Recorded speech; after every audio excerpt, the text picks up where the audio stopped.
Hello friends, welcome to Grewal tutorial. आज मैं आपको BEd first year paper 2 contemporary India and education unit third का next part कराऊंगी। और इस पार्ट के अंदर हम जो है रिकमेंडेशन पढ़ेंगे जो कि अधिशास रिपोर्ट ने दी थी इन 1978 वोकेशनल एजुकेशन से रिलेटेड। सबसे पहले आता है वोकेशनलाइजेशन सर्वे। इन्होंने कहा कि एक पहले सर्वे किया जाए, उसके अकॉर्डिंग जो है स्किल्स वगैरह जो बच्चों को सिखाने हैं उनके बारे में सोचा जाए या डिसाइड किया जाए। काउंसिल एंड प्लेसमेंट फिर उसी के अकॉर्डिंग की जाए कि जहाँ पर ज़्यादा रिक्वायरमेंट है उसके अकॉर्डिंग जो है वोकेशनल एजुकेशन दी जाए। नेक्स्ट आता है teacher of vocational courses. Teachers जो हैं इन्होंने बात कही कि जो एजुकेशन जो भी वोकेशनल कोर्स अभी जो टीचर्स आपको पढ़ाएंगे वो भी कैसे होने चाहिए, ट्रेंड होने चाहिए और उनको जो है अच्छे से समझ हो वोकेशनल कोर्स की। नेक्स्ट आता है recruitment on the basis of job requirement. जो भी हमें जॉब की रिक्वायरमेंट है उसके अकॉर्डिंग ही आप जो है रिक्रूटमेंट करेंगे। ऐसे नहीं है कि ज़्यादा लोगों को आप जो है इकट्ठा ले रहे हैं या फिर जितनी रिक्वायरमेंट है उससे कम लोगों को आपने लिया है। नेक्स्ट आता है use of available facilities.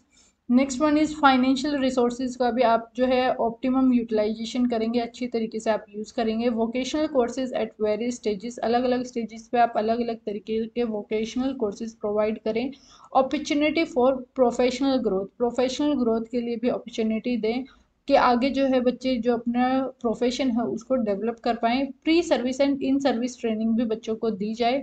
Next आता है नॉन फॉर्मल वोकेशनल कोर्सेज को भी डेवलप किया जाए और टेक्स्ट बुक वगैरह जो है हमारी वोकेशनल कोर्सेज वगैरह के अकॉर्डिंग सेट की जाएंगी। ये सारी जो है रिकमेंडेशन दी गई थी दिशास रिपोर्ट 1978 के अंदर। नेक्स्ट जो आता है हमारा इंपॉर्टेंस क्या है वोकेशनलाइजेशन ऑफ एजुकेशन की। सबसे पहले यही है कि आपको एम्प्लॉयमेंट मिलने के बहुत ज़्यादा चांस है, यानी कि आपको इजीली जो है एम्प्लॉयमेंट मिल सकती है। नेक्स्ट आता है development of feeling of respect for manual work. आपको जो है अपने आप पर जो है गर्व होगा या फिर आपको रिस्पेक्ट दी जाएगी, यानी कि आप जो भी काम करेंगे वो एक तरीके से आपको रिस्पेक्ट दी जाएगी उस काम के लिए। Hope for education economic development of the society and the nation. जैसे जैसे हर इंसान जो है उसके अंदर कुछ ना कुछ स्किल है, अगर वो उसको प्रॉपर यूटिलाइज कर रहा है, उससे कुछ अर्निंग कर रहा है, तो इससे जो है हमारी नेशन की डेवलपमेंट होगी। नेक्स्ट आता है feeling of fullness in the life. आप जो है अच्छा महसूस करेंगे, जो आप करना चाहते थे वो आप इजीली आप अचीव कर पा रहे होंगे। नेक्स्ट आता है hope for creating a spirit of self dependence, यानी कि आप जो है एक तरीके से कि हम खुद के ऊपर भी डिपेंड होकर कुछ ना कुछ काम कर सकते हैं। हमें किसी और के ऊपर डिपेंड रहने की ज़रूरत नहीं है, हम खुद का बिजनेस भी ओपन कर सकते हैं अगर हमें वोकेशनल एजुकेशन प्रॉपरली दी गई है और हमारे अंदर कोई स्किल है, अगर हम उसका अच्छी तरीके से यूटिलाइज कर रहे हैं तो हम जो है सेल्फ डिपेंडेंस भी हो जाएंगे। नेक्स्ट आता है hope for satisfaction of many psychological tendencies. जो हमारा माइंड है, अलग अलग हमारे अंदर टेंडेंसीज हैं और अलग अलग टेंडेंसी वगैरह या फिर जैसा हम काम करना चाह रहे हैं, तो अगर हम वो काम करेंगे तो हम अच्छी तरीके से करेंगे और हम खुश रह के उस काम को आसानी से कर पाएंगे। तो ये इंपॉर्टेंस है वोकेशनलाइजेशन की अगर हम एजुकेशन के अंदर ला रहे हैं। नेक्स्ट आता है cause of low progress. Low progress क्यों है वोकेशनल एजुकेशन की, उसके कारण क्या है। सबसे पहला गवर्नमेंट की वजह से। The government has not taken up the problem of vocationalisation of education due seriousness, यानी कि इन्होंने कोई ज़्यादा सीरियस उसके ऊपर काम नहीं, मतलब कि वोकेशनलाइजेशन बहुत ज़रूरी है ऐसा कुछ इन्होंने नहीं कहा। नेक्स्ट आता है लैक ऑफ टीचर्स। अब जो टीचर्स जिनको वोकेशनल एजुकेशन देनी है बच्चों को, अब टीचर्स को ही अगर खुद नहीं आ रहा है तो वो बच्चों को किस तरीके से पढ़ा पाएंगे। तो ये दूसरा कारण है कि वोकेशनलाइजेशन नहीं हो पा रहा है एजुकेशन में। There has been a lack of necessary facilities, यानी कि जो जो हमें ज़रूरी हैं चीज़ें, अगर हमें वोकेशनलाइजेशन करना है एजुकेशन के अंदर, वोकेशनल एजुकेशन देनी है, तो जो ज़रूरी रिक्वायरमेंट है अगर वो स्कूल के अंदर अवेलेबल ही नहीं है तो हम कहाँ से जो है बच्चों को प्रैक्टिकल नॉलेज दे पाएंगे। नेक्स्ट आता है vocationalised education programme could not be formulated according to the social and the nation need. जो हमारे वोकेशनल प्रोग्राम है वो जो है सोशल और हमारी जो नेशन की नीड है उसके अकॉर्डिंग डेवलप नहीं किए गए हैं। There has been a lack of cooperation between labour industry education department of the government, यानी कि जो हमारा गवर्नमेंट डिपार्टमेंट है जो कि डिपार्टमेंट हमारा लेबर से रिलेटेड या फिर इंडस्ट्री या फिर एजुकेशन डिपार्टमेंट से रिलेटेड है स्कूल का, वो एक दूसरे के साथ क्या है कॉर्पोरेट नहीं कर रहे। नेक्स्ट आता है education department of the government has not been able to receive guidance for determining the exact nature of vocationalisation curriculum.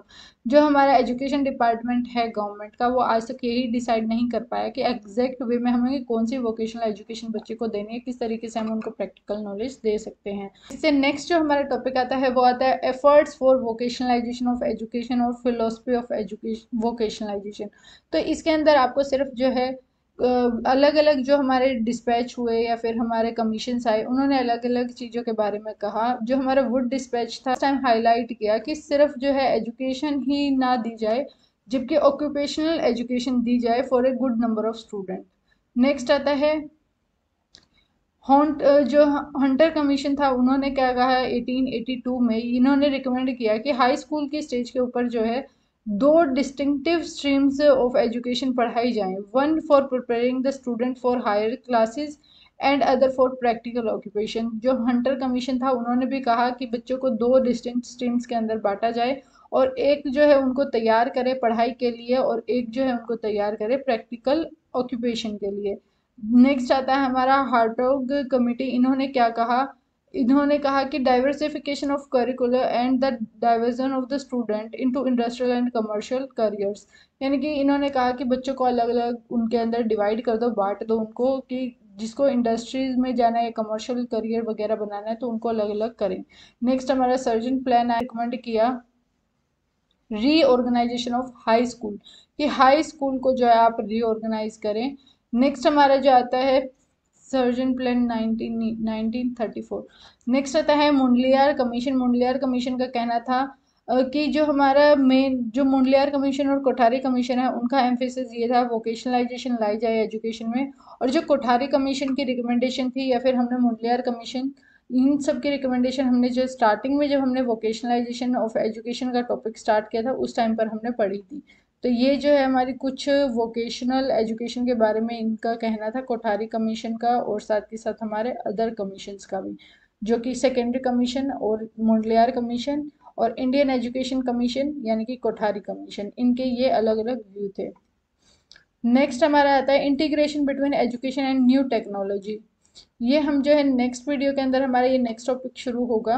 इसके साथ जो है हमारा वोकेशनलाइजेशन ऑफ एजुकेशन कंप्लीट होता है हमारा ये टॉपिक। अगर आपको इस टॉपिक से रिलेटेड कोई भी डाउट है तो आप कमेंट में ज़रूर पूछें, और अगर आप जो है चैनल पर नए हैं तो चैनल को ज़रूर सब्सक्राइब करें। Thanks for watching.